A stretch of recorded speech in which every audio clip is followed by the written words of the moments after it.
When you bring your child home for the first time, you want a baby monitor you can trust. When you choose Stork, you choose technology trusted to monitor 10 million babies in hospitals every year. Stork continuously tracks your baby's pulse rate, oxygen saturation, and temperature. Visit MassimoStork.com to learn more. Stork, a revolutionary baby monitor, is born. Stork is not a medical device. Read and understand all product labeling. Massimo data on file. Moms and dads, I bet you can relate to this email. Kirk, my son is just like the kids you described in your podcast. He comes home feeling defeated after school, feeling like he isn't smart. But I got him Crunch Labs and he loves it. Building the new toy and watching Mark Rober makes him feel smart. And then he explains, talking a million miles a minute, like our kids do, all the cool science facts he's learned. It's like I get my real kid back when he's building his Crunch Labs toy. And that is exactly why I was so psyched when my niece first told me how her son loves Crunch Lab. Confession, this is the one sponsor I wanted more than any other because it's such a perfect fit for our kids. So go to crunchlabs.com/calm and you'll see why. Crunch Labs is a STEM monthly subscription build box for kids. Your kids get a really fun toy in the mail every month. And what kid doesn't love that? And then they put it together by watching a step-by-step video from former NASA engineer Mark Rober, where he teaches all the cool physics that make the toy work. Mark's passion is helping kids think like engineers. And this helps your kids develop resilience and problem-solving skills while having a ton of fun. Get your kids something they will actually love, use, and look forward to getting all throughout the coming year. Build your child's confidence now. Visit crunchlabs.com/calm and get your kids Crunch Labs today. I bet that you and your kids are irritating each other. I bet you are. So, welcome to the Calm Parenting Podcast. This is Kirk Martin, founder of Celebrate Calm. I know there's a lot of pain out there. I know there's a lot of anxiety. I know there is a lot of suffering. And I also know, because you're going to hear that from everybody else, and I'm not ignoring it, but you probably hear enough of that. I want to focus on the good things that are happening because we're hearing a lot of really good things from families that are being very purposeful. I'd sent out a note on April 1st to say, hey, this is the first day of the month. We're pretty much all together in this on lockdown for the entire month of April. So I want to use this time wisely. You know what? It's a horrible time, but in some ways it's also a gift because during the regular part of the school year, it is rush, rush, rush all the time, and you're just barely surviving. Now, there's different kinds of survival that we're doing now, but we've got the time right now. And so I want you to think forward to the end of the month. How can your family be different? What did you learn about yourself? What did you change about yourself? What negative pattern did you break? Right? Is it the reacting, the yelling, the lecturing? What new habit did you create? Start doing the opposite of the negative habit, and you'll probably form a good one. What did you learn about your child by listening, by just simply observing your child while things are slowed down? How does his brain work best? How does she communicate most effectively? How does she like to communicate? What are their unique talents that you've overlooked? What really motivates your child? What's one destructive habit you can break in your marriage? What's a new relationship skill you can learn? I know you're like, I don't want to do this. I just want to get through this month. That's fine too. You can do that, but I'd rather have us be purposeful and at the end of the month or 3 years, 5 years, 10 years, look back and say, you know what? We started going for family walks every day. We started going for walks after dinner every night. I stopped lecturing during that time. I started noticing what my kids are good at doing and affirming that. I followed my child's curiosity during that time. And that really changed us as a family. See, now you can turn it into something that's positive that you look back on, even though it was a struggle, because most struggle produces, right? It's either going to crush you or, right, we said that before, you're either going to grow apart or you're going to grow up. So here's what I want to talk about, the irritating kid. Now, there's a lot of different ways we could take this, but here's my focus on this podcast. And you're going to learn this as you work through our programs. We talk a lot about one of my favorite things in life is to turn what is negative into positive, to take a situation that usually irritates you and not only get it to not irritate you, but turn it completely around so it's actually a bonding moment, right? So you actually take a moment during the day that usually would cause you to pull apart from your child, that would cause an escalation, and instead it brings you back together. I've done plenty of podcasts on turning emotional moments into bonding moments, right? Of like when you're usually yelling at your kid and instead you find yourself playing catch or cooking together or sitting on the floor building with Legos. I've done plenty of that. But let's just talk about not meltdowns, but just your kids do stuff that irritates you, right? Like breathing. And so just know you're as irritating to your kids as they are to you. So if you're walking around, oh, I can't wait till this is done so my kids are out of the house, guess what? They're probably thinking the same thing. And so is your spouse. And if you're honest, you're probably annoying to yourself. I'm annoying to myself. The most annoying person in the world to me is myself. It's my own thoughts. It's my own negativity. It's my own catastrophizing. It's my own anxiety, my own control issues. I'm irritating. So the good news is I can't control everybody else, but I can change myself and how I react to other people and myself. So let me give you, let's go with 5 ideas. So here's a cool one that's also very relevant because it just happened this week. So we get this email from this family. They're like, hey, we downloaded your programs. We're working through it. We probably cut our power struggles in half. We haven't been yelling, and we've been doing really, really well. Like this is working. And so, but we're still struggling with this issue. And here's what it is. They've got a son, typical strong-willed child, and he makes a lot of noise with stuff with his hands, right? Now, some of you have kids who want to do that stuff like with their mouths, right? Like they never stop like clicking. They're always doing stuff with their mouths and noises, and that's irritating, and I get it. In this particular case, it's their son is just, he's very sensory kid, and he likes playing with things with his hands.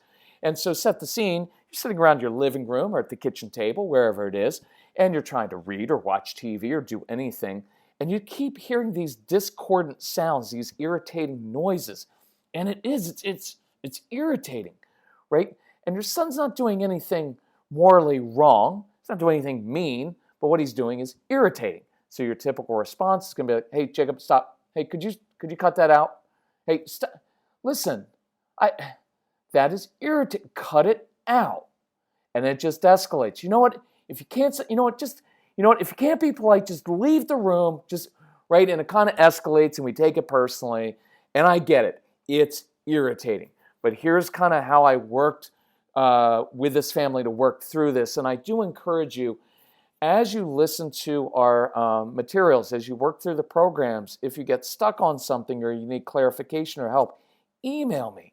And I'll be glad to help you out. It's one of the promises I made because we're all stuck at home for the next month, is if you will really take advantage of this time and dig into this stuff, you will change your family. And I have time right now because we're not traveling. I will work through this with you. And we, just so you know, we have slashed prices on everything so that you can get the help that you need.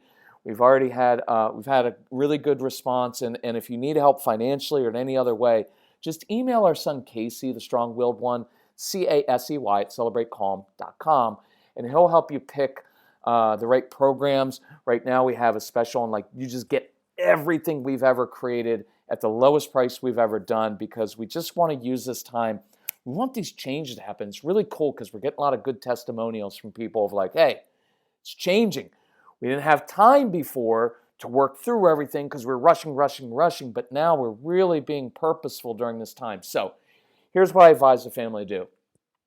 If you've listened to our stuff, you know that I love the phrase, I'm curious. So here's what the dad did. It's cool. I love this. Instead of just barking out things, dad goes and sits down on the floor next to his son and says, hey, I'm curious. It looks like it's something really interesting that you're playing with and with your hands, and I'm curious, what does that feel like? What do you get out of that? And so the son hands this thing that he was playing with to his dad, and his dad starts playing with it too and making noises with it. Well, now the rest of the family's getting irritated because now we've got like dad and son being irritating. But watch what the dad did. He got up out of his chair. He sat down next to his son and he said, I'm curious. And he entered into this instead of being irritated and said, I'm curious, okay, now I kind of get why you would want to play with that. And so he starts cycling through the things that we talk about of playing to your kid's strengths. He knows his son is very good kind of engineering brain. He's a little builder with Legos and taking things apart. And so dad says, hey, I've got an idea. Why don't we go out to the garage? I've got an idea for some things that we could make. And so what this father and son ended up doing over the past few days is they're creating some things in different parts of the house, in the basement, in the garage, outside, sensory stuff that this kid can do because he's a very physical kid and he likes twisting stuff and he likes climbing things. So they created this little, it's kind of like a climbing wall outside on the lower part of the house where it's brick, and the son is now starting to climb up that wall. They have things out on the trees. They created a little obstacle course in the basement. They're starting to create some different activities, some things where the son can get his sensory needs met. And what's even better is the dad's starting to do some of this stuff with him, so they're actually bonding with it. So they're taking something that would have driven them apart, and now it's bringing them together, and they're learning about each other. Now they have this physical activity, and you've got to have some physical stuff to burn off some of this energy from being inside all the time. See how that works?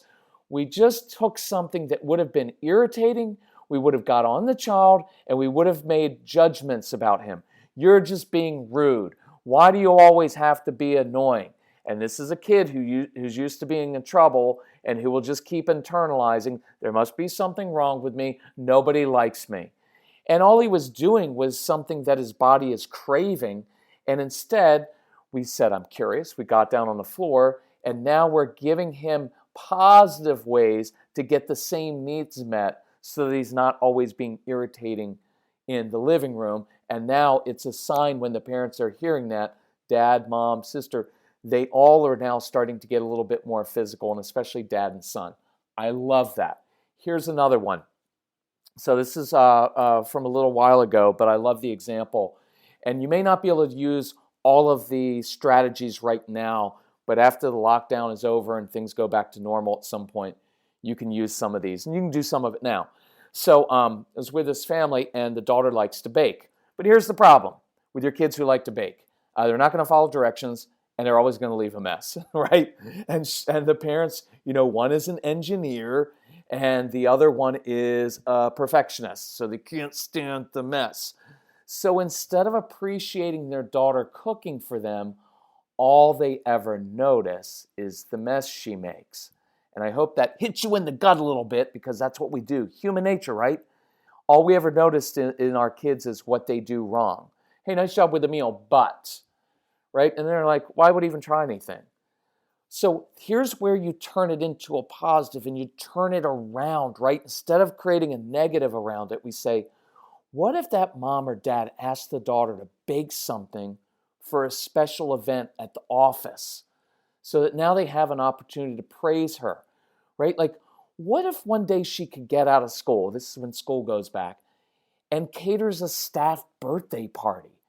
How cool would that be if at your company, you now said, hey, I've got this daughter who's actually really good at cooking, just not cleaning up. She's really good. Could I have her cater this? We wouldn't have to pay as much for it because it's child labor. And I think she'd do a good job with it. And now your daughter, look at the project we're creating. And look, you can use this right now because you have the time. Honey, the world is shut down now for a couple months, but one day it's going to start back. There are companies that do catering. There are parents who do birthday parties for their kids, and they semi-cater those. What if you set up a business where, because you're good at cooking, you came up with a catering business menu, a birthday party menu, and you came up with ideas and a price list, and we could start advertising that now. We could start during this time, we could start playing around with different recipes, and we could start learning how much does it cost to make 30 what am I talking, little muffins, little birthday, what the heck, not just cakes, you can't make 30 cakes, that would, cupcakes, thank you, brain. So how much would it cost to create 30 cupcakes? What about the balloons?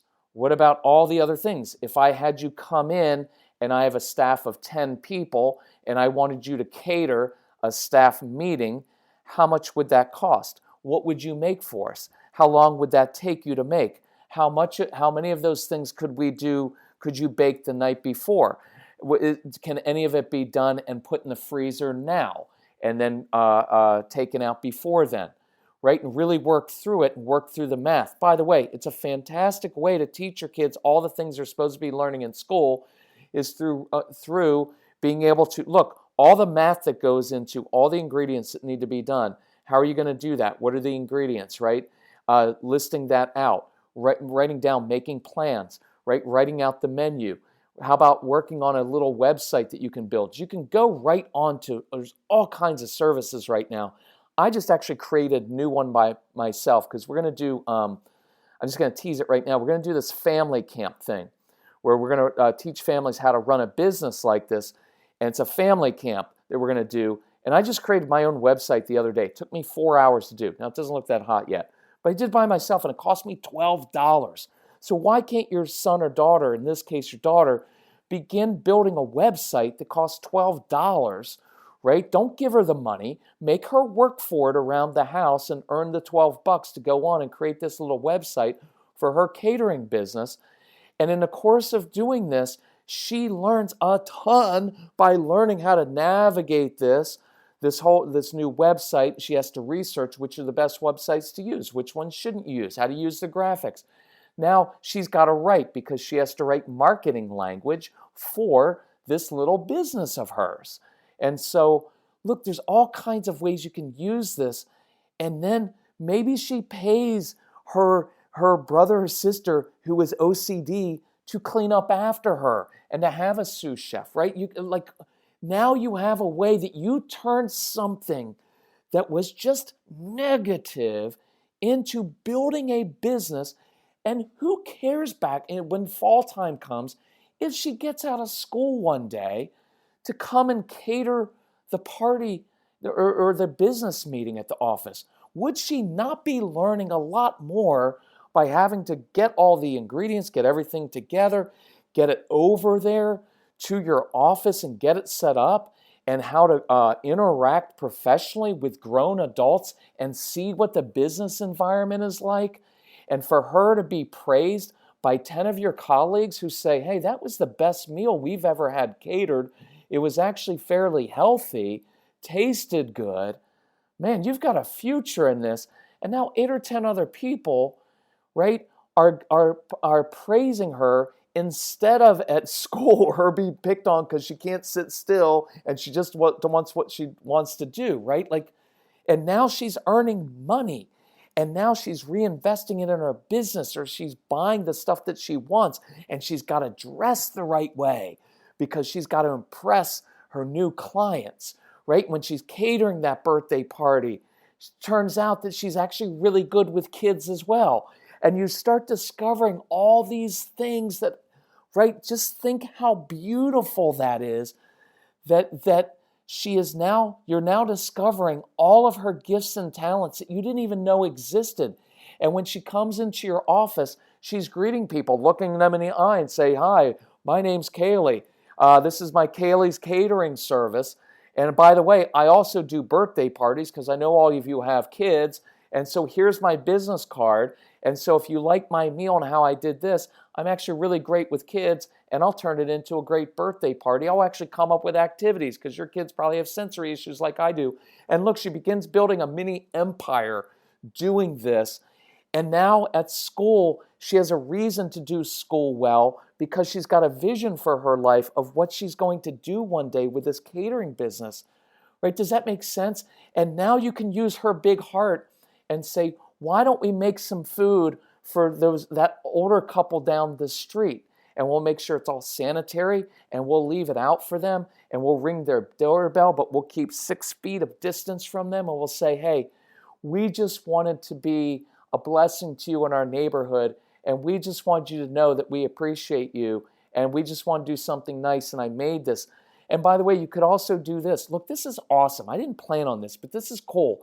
And so I encourage you. I don't know when we're going to drop this podcast. We may have the family camp up by then. So look for it at celebratecalm.com. So, because it'll be an awesome thing to do with your family. I'm loving this. I started out not planning to do this, but this is the dynamism that comes from really engaging with your kids and being curious about them and seeing where it leads, because now you could take a meal down to that older couple and say, hey, I'd really like your feedback. I left your food out on the porch, on the front porch, and I'd like you to taste it. Here's my email address, and I'd like to get your feedback. What did you enjoy? What didn't you like? What would be better? What would go with that? How did you like that? And then when times go back to normal and you can visit a retirement center, or you can go and feed the homeless, why can't you start going and feeding the homeless and getting feedback from homeless people? I am telling you, there are a lot of homeless people who are very, very bright people who are just down on their luck or have had some different issues go on. When we lived in Nashville, we went every Friday night and fed the homeless in downtown Nashville under this bridge, and it was one of the best experiences, not because we were just giving to people who were needy, which is awesome. We got a lot out of it from them. Casey had homeless guys teaching him, because we were in Nashville, so they all moved there to make it music, and then, it doesn't really work out for most of them. So there are all these people who were teaching him how to play guitar. And so you enter into this. It's a cool thing. But now we turned it into a bonding opportunity instead of just one more power struggle. Does that make sense? I'm going to stop there. I had a bunch of other examples, but I want to keep it a little bit short, and I really like that example. So, how are you going to use that? How are you going to use that? What irritates you about your kids? Enter into it. Be curious about it. See where it leads, right? Start bonding and building the relationship, because when you build the relationship and that mom and that dad are now spending time and entering in and bonding over something, now you've got a relationship, and relationships change behavior. Connection builds compliance. It's a really cool thing. So if you want help with anything, email Casey, C-A-S-E-Y, at celebratecalm.com. Look up the family camp thing. I'm going to try to get that up on the website really, really quickly. And if you have not gotten our programs, get them now, because it's the lowest price we've ever done. If you need help financially, email us. We'll help you out. But love your kids, enjoy your kids. We love you, and we're here to help you out. And let's make April a time where we did something really cool and changed our family. So years from now, when we look back to that weird time during that COVID-19 pandemic, we can say that was the time we put down the marker in our family. We changed, and we changed for the better. And it was a really brutal, horrible, awful time of life for people, and we were stuck in the house, but we changed our family, and now we remember that. It's awesome. Love you all. Talk to you soon. Bye-bye.